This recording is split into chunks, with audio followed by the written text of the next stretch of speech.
Assalamualaikum warahmatullahi wabarakatuh. Alhamdulillahillazi hadana lihaza wa ma kunna linahtadiya laula an hazanallah. Asyhadu an la ilaha illallah wahdahu la syarikalah wa asyhadu anna Muhammadan abduhu wa rasuluh. Allahumma salli wa sallim ala Muhammadin wa ala alihi wa sahbihi ajma'in, amma ba'du. Pertama-tama kita panjatkan puji dan syukur kehadirat Allah Subhanahu wa taala atas segala nikmat dan karunia yang dilimpahkan kepada kita semua. Salawat dan salam semoga senantiasa tercurah bagi junjungan kita Nabi besar Muhammad sallallahu alaihi wasallam, bagi keluarganya, para sahabat, kaum muslimin wal muslimah, umat Muhammad sallallahu alaihi wasallam yang terpilih dan terhormat. Saudara, kajian kita berjudul Islam dituduh radikal. Benarkah Islam itu radikal? Kalau sesuai dengan arti yang sebenarnya, iya. Islam itu radikal. Radikal itu artinya bagus. Berasal dari bahasa Arab. Asal katanya radik, artinya urat. Jadi Islam yang radikal itu adalah Islam yang berurat dan berakar kepada Al-Quran dan sunnah Rasulullah sallallahu alaihi wasallam, dan itu ya itulah Islam.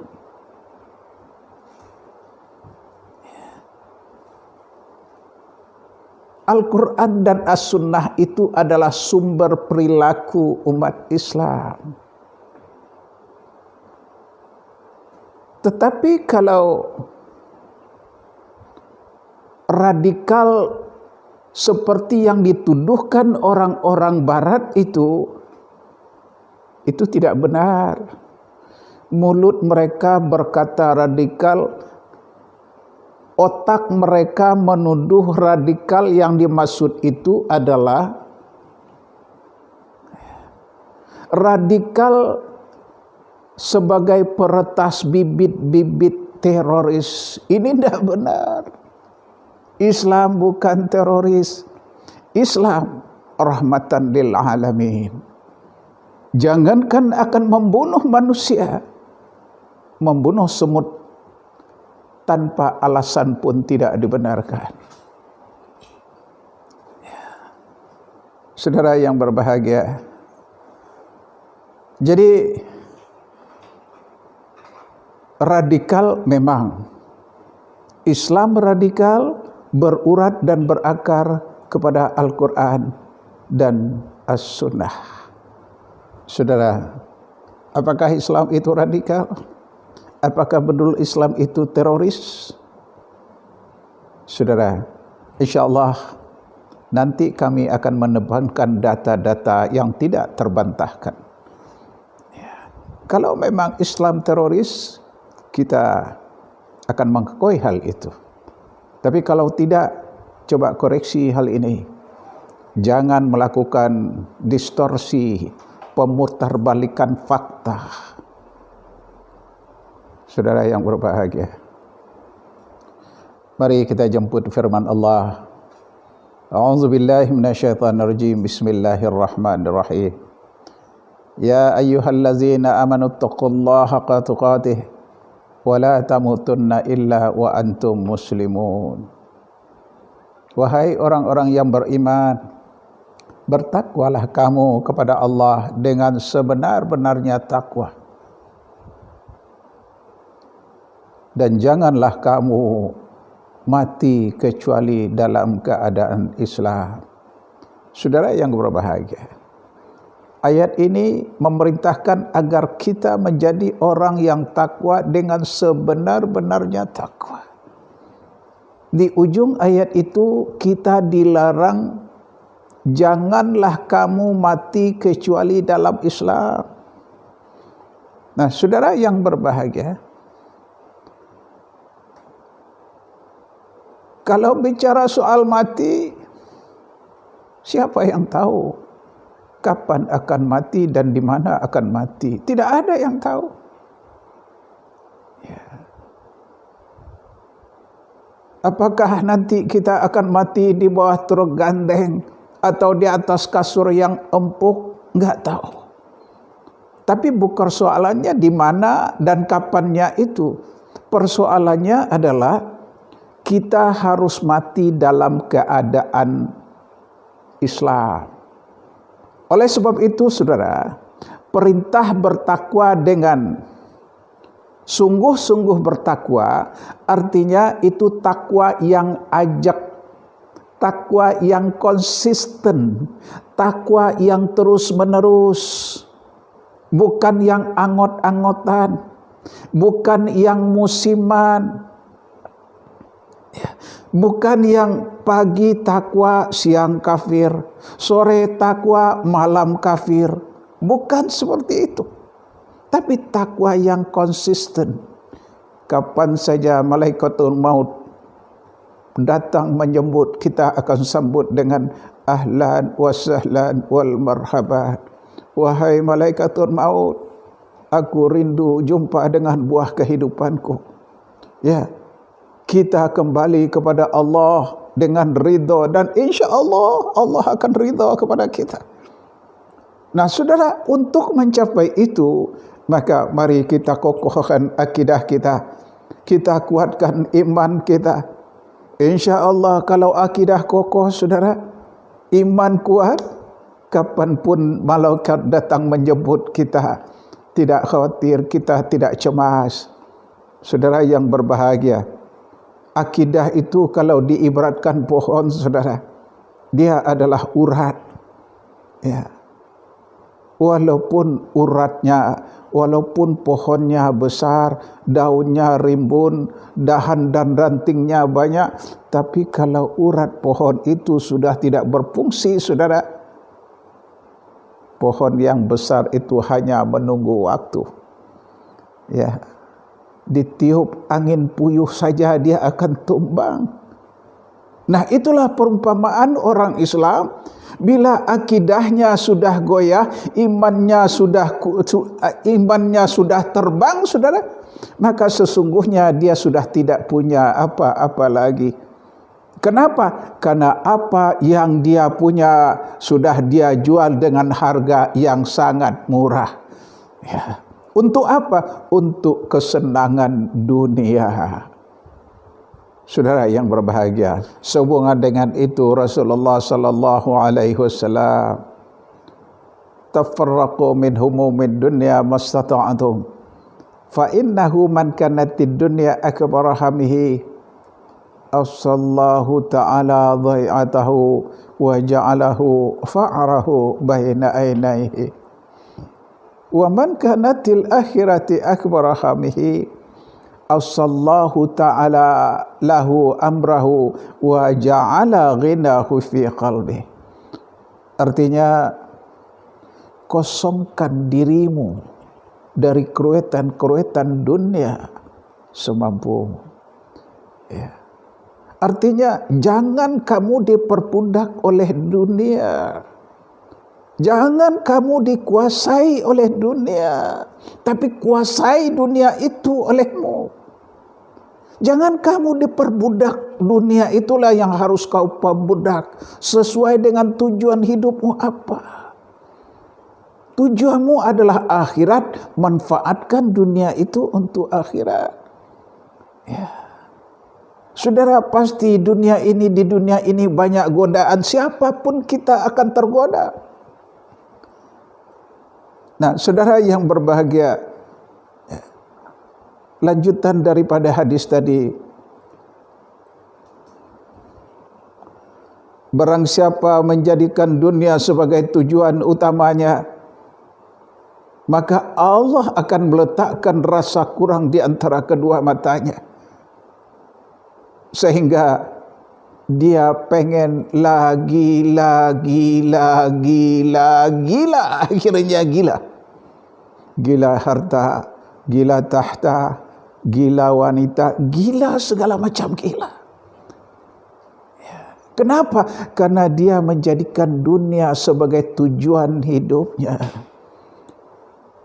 Allah meletakkan rasa kurang di antara kedua matanya. Saudara yang berbahagia, inilah orang-orang yang menjadi yang tertipu oleh dunia. Saudara, lanjutan dari ayat tadi, wa man kanatil akhirati akhbarahamihi asallahu ta'ala dai'atahu wa ja'alahu fa'rahu baina ainaihi.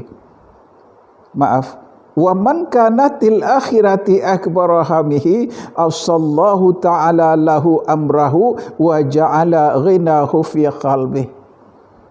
Barang siapa yang menjadikan akhirat sebagai tujuan utamanya, maka Allah akan menghimpun segala keperluannya dan meletakkan rasa cukup di dalam hatinya. Masya Allah.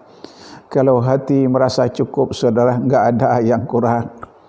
Ya, kalau hati merasa lapang, enggak ada yang sempit. Boleh jadi tempat tinggalnya sempit, tapi kalau hati lapang, datang tamu tetap diterima dengan lapang hati. Ya, walaupun tidur berdesakan, tapi kalau hati lapang tetap nyaman. Tapi kalau hati yang sempit, saudara, rumah kayak istana tapi serasa sempit. Terima seorang tamu aja mikir-mikir. Ya, kenapa saudara?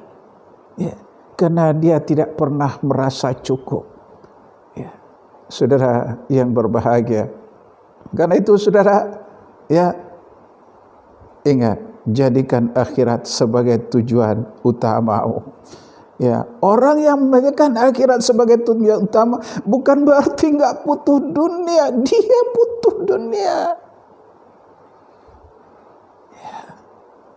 Tapi dia tidak menjadikan dunia itu sebagai tuannya, majikannya, bukan. Hei dunia, aku butuh kau. Aku butuh kau. Tapi aku yang menentukan. Aku yang menentukan. Halalkah? Haramkah? Aku yang menentukan. Orang boleh berkata, jangankan yang halal, yang haram saja susah sekarang ini. Tapi bagiku, jangankan yang haram, yang subhat saja ku tendang jauh-jauh. Tujuanku bukan dunia, tujuanku adalah akhirat. Dunia ini adalah ladang bagiku yang akan kutuai kelak di akhirat. Nah, saudara yang berbahagia, karena itu saudara, ya mari kita kokohkan akidah kita, kita kuatkan iman kita. Insya Allah saudara, ya, kita tidak akan menjadikan dunia ini menjadi, ya, majikan kita. Ya, kita akan fokus untuk menjadikan akhirat sebagai tujuan utama kita. Saudara, dalam ayat lain Allah berfirman, la ikraha fid din qad tabayyana rusdu minal ghayy. Famay yakfur bittaghuti wa yu'minu billah faqad istamsaka bil urqa lan fisama laha. Wallahu sami'un alim. Tidak ada paksaan dalam Islam. Sungguh telah jelas mana jalan yang benar dan mana jalan yang sesat. Barang siapa yang ingkar kepada taghut dan beriman kepada Islam, sesungguhnya dia telah berpegang kepada tali Allah, agama Allah. Tidak ada paksaan dalam Islam. Sesungguhnya telah jelas mana jalan yang lurus dan mana jalan yang sesat. Barang siapa yang ingkar kepada taghut dan beriman kepada Allah, sesungguhnya telah dia telah berpegang kepada tali Allah yang tidak akan pernah putus. Allah Maha mengetahui lagi Maha mendengar. Surat Al-Baqarah ayat 256. Pada surat lain Allah berfirman, barang siapa yang membeli kekafiran dengan keimanan, sedikit pun tidak merugikan Allah Subhanahu wa taala. Surat Ali Imran ayat 177. Saudara yang berbahagia, Anda mau Islam ataukah Anda mau kafir? Silakan. Dalam Islam hanya dua pilihan, apakah mau Islam ataukah mau kafir. Saudara, sesuai dengan janji saya tadi, mari kita lihat siapa yang teroris itu, Islamkah atau kafirkah? Ya. Mari kita melihat ke belakang sejenak, melihat kepada sejarah itu adalah guru yang terbaik. Ibarat kita nyetir mobil, saudara, melihat ke depan itu wajib hukumnya. Ya, tetapi sekali-sekali lihat juga spion kanan dan kiri. Ya, siapa tahu ada orang yang kiri kanan berniat buruk sama kita, ingin mencelakakan kita. Tapi di samping itu kita juga perlu melihat spion untuk melihat masa lalu, melihat sejarah. Ya. Nah, mari kita sejenak melihat sejarah. Saudara, ketika Perang Dunia Pertama, manusia yang dibunuh atau terbunuh sebanyak 15 juta orang. 15 juta, saudara. Pada Perang Dunia Pertama, manusia yang dibunuh atau terbunuh sebanyak 17 juta orang. Saudara, 17 juta itu manusia, bukan laron. Ya. Apakah itu terbunuh atau dibunuh? Kalau pakai awalan ter itu biasanya tidak disengaja. Misalnya tersandung tidak sengaja menyandung. Ya, tersenggol tidak disengaja menyenggol. Kalau terbunuh berarti tidak sengaja dibunuh. Apa betul 17 orang yang mati, yang dibunuh tidak disengaja? Tidak mungkin. Berarti bukan terbunuh. Ya, pasti dibunuh. Siapa yang membunuh? Bukan Islam. Lalu kalau bukan Islam siapa? Kafir? Silakan jawab sendiri. Ya. Yang kedua, Perang Dunia Kedua. 55 juta manusia terbunuh. Ya, saya haluskan, dibunuh sebetulnya. Ya, dibunuh. Oleh siapa? Bukan Islam. Kalau bukan Islam siapa? Kafir? Ya. Yang ketiga, ketika bom atom dijatuhkan di Nagasaki, ya, hampir 5 juta orang yang terbunuh. Siapa yang membunuh? Bukan Islam. Kalau bukan Islam siapa? Silahkan jawab sendiri.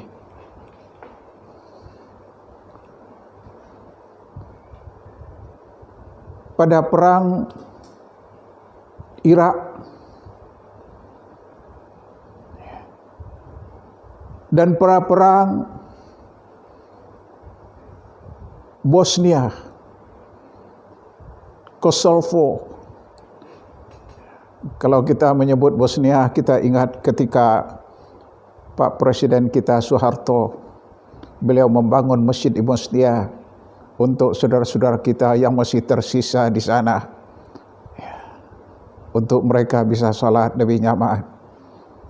Padahal ulama waktu itu, waktu peresmiannya, beliau sendiri yang datang ke situ.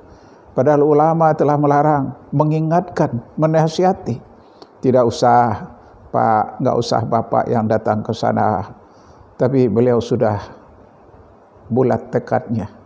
Ya, karena mungkin di hati beliau, andai kata saya gugur dalam untuk meresmikan ya masjid yang telah dibangun oleh ya umat Islam Indonesia ini, maka insya-Allah saya akan mati syahid. Masya Allah. Ya, ternyata beliau selamat pergi dan pulang. Ya, berapa yang terbunuh saat itu, saudara? Ya, 500.000 orang. Siapa yang membunuh? Orang-orang kafir.